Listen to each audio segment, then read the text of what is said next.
Hey there, welcome back. So in the previous video, I have talked about what a single neuron is. So now you know that a neural network consists of multiple different layers. In each layers, you have many different neurons, and you also know that a single neuron is nothing but a mathematical function. Now what we are going to do is, in this video, we are going to zoom into that mathematical function which is there. So the mathematical function accepts some parameters, which is x1, x2, x3, x4, then it does something and it produces y. Now when we zoom into this function, then we are going to find out that this is not just a single monolithic function, rather it's a combination of two different functions. The first function is called an affine transformation and the second function is called an activation function. And this is pretty much how they look.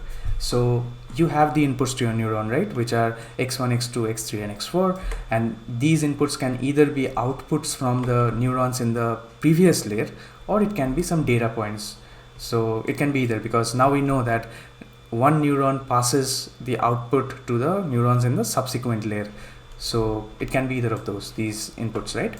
So basically all these inputs then go to the affine transformation function along with the bias term b, and then you finally calculate wx plus b, and then you pass on this wx plus b value to this activation function, which is another type of function, and it also calculates some value, right?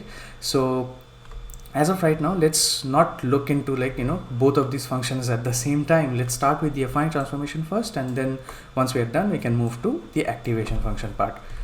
So yeah, now what is wx plus b? So this is the output from your affine transformation, and when you look at this output, then you can see that wx plus b is nothing but a linear term, right?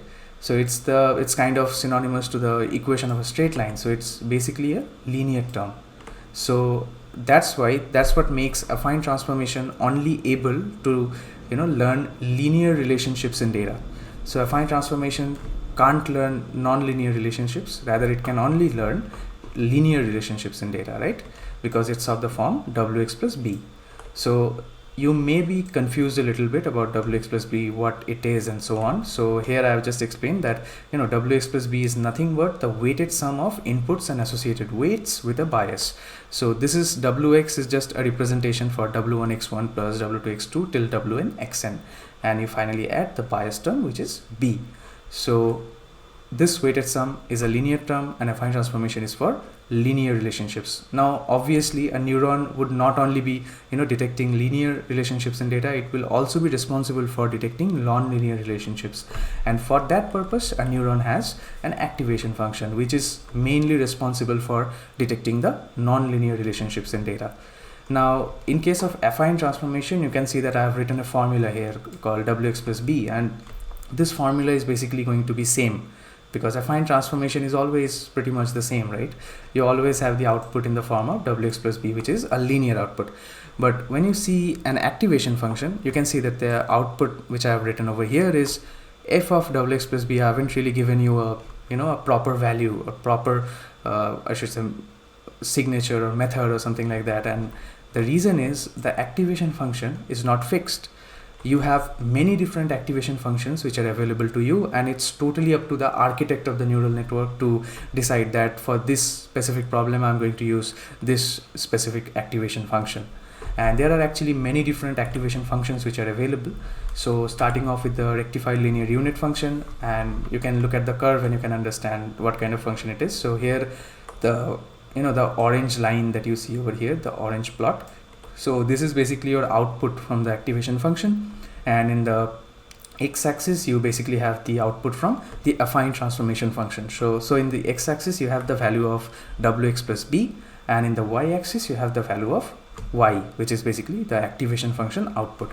So in case of ReLU, whenever you see that the value of wx plus b is less than 0, you can see that the ReLU function clamps that value to 0. So whatever negative number go inside ReLU, you always get 0, and if you just pass any positive value, then it just goes as is. So if you pass 12, you get 12. If you pass minus 12, you get 0. It's like that. So similarly, we have some other activation functions like this S curve, right, which is a tan H function. Then you also have the step function, which is available, but like we are not going to use all of these different functions, because for our foundations course, we are mainly going to be focusing on like 2-3 activation functions, which will be sufficient for our use case. So coming to the most popular activation function out there, so it is the ReLU function, and you will find out whenever you explore more neural network architectures and so on, you'll find out that in most of the places for the hidden units as well as the input layer of the neural network, then architects tend to use the ReLU function a lot because it performs really well. So ReLU is something that is mostly used as an activation function in the hidden layers and so on. And again, ReLU is called rectified linear unit, as I said, and this is the ReLU function. Just like it looks so simple. So you basically pass x and 0 and you just take the max out of that. So it's just a clamping function which clamps any negative values to 0. So again, it's a clipping function, as I said. And then there is another activation function which is really popular in the classification domain. So this is called the SoftMax function. So so for example, let us take any classification problem, like the initial problem that we took, right? The sentiment classification of like predicting whether a text has a positive sentiment or the text has a negative sentiment. So in such problems, it's called a classification problem. And if we use a SoftMax activation function in the output layer of the neural network in such a problem, then the SoftMax is going to produce 2 different probabilities for each of the classes. So it will have some probability for the positive class and it will have some probability for the negative class, and that's what is written over here. So SoftMax returns a number between 0 and 1. So say the positive has a number 0.7 associated with it and the negative has a number 0.3 associated with it. So based on that, we can just assume that positive has a 70% chance. So basically the text has a 70% chance of being of positive sentiment and 30% chance of being in negative sentiment. So that is pretty much how the the SoftMax activation function is used, and as it's written, that SoftMax is generally used for multi-class classification, and that's how we are going to use that as well.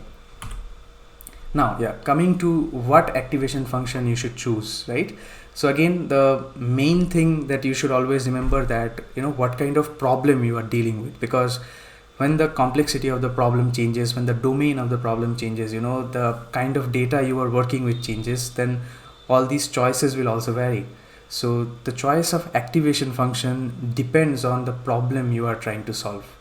So if you are, for example, if you are trying to solve a classification problem, you may be using a SoftMax function at the end, because that has like 2+ different classes at the which you are trying to predict. So maybe you have positive, negative and neutral. There are 3 classes, so you have to use a SoftMax activation function in the output layer. And in the hidden layers, say there are many different options, right? You have the sigmoid function, you have the ReLU function, and you just find out that okay, ReLU is performing really well for my data. So in such scenarios, you are just gonna explore, you keep exploring, and you just find that function, right? So building neural networks and finding the optimal neural network is not like you design it in one shot and you are totally ready. That's not how it works. Rather, it's like you keep on exploring, right? You try with ReLU function, you see whether it works or not. Then you try with some other functions, a sigmoid, you see whether that is giving you higher accuracy, whether the model is better or not. So all these things you have to do, and with time, with experience, you will get to know that okay, for these kind of problems I'm going to use this activation function. So this is some knowledge which comes with experience. The more networks you train, the more networks you build, so with that information will come to you. So now the different regions of an activation function.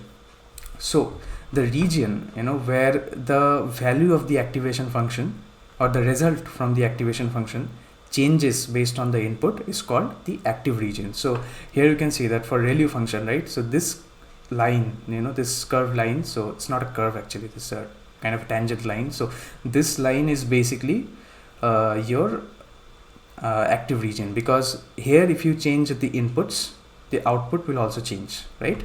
So for example, at this point, this is the value of y, but at this point, this is the value of y. So value of y changed, so this is your active region. Similarly for tan h, this entire place is an active region, since in this curve anywhere you draw a tangent, so I mean that will be there, right? So because of that, it becomes an active region. Similarly for this also, this is the active region. So when the neuron, like when we say that a neuron is getting trained, the neuron is learning some information and so on, so that means the neuron is acting in its active region, or I should frame it like the activation function of the neuron is acting in the active region.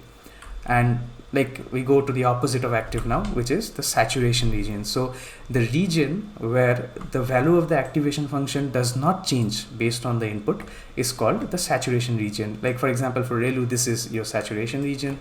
For tanh, these are your saturation regions. For step function, this is your saturation region. And that reason is because here you change the input, nothing changes, it's all the same.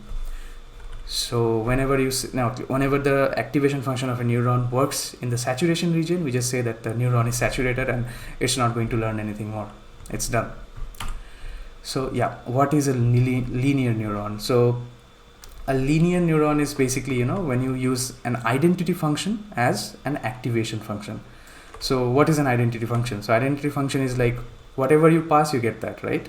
So that's what happens. So in the activation function, if you use an identity function, then the output of the entire neuron is just going to be wx plus b. And the reason why I'm talking about this linear neuron is because when we are going to build the linear regression model, right, then in the output layer we'll have a linear neuron, because we'll basically have a layer of linear neurons. Since in that case, in that linear regression case, we don't want to use any kind of activation functions and so on in the output layer, since we are not predicting discrete classes or probabilities or anything like that. We will just be predicting some actual values. So yeah, that is pretty much it with the linear neuron.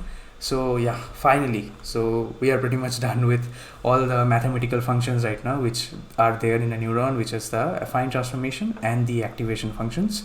So now we know that a neuron's function consists of these two functions. The affine transformation is responsible for learning the linear relationships in data, whereas the activation function is responsible for learning the non-linear relationships in data. And together they make the mathematical function of neuron.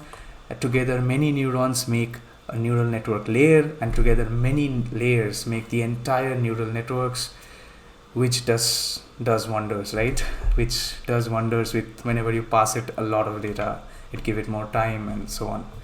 So yeah, that is all you had to know about neurons, or I should say about a single neuron. So in the next video, what I'm going to do is, let's now start talking about the neural network as a whole. So in the next video, we will again be back to the neural networks architecture, and we will now see that how the neural network is actually trained when you pass some data or some information into that. So that is going to be the content of the next video, and I will see you in that one.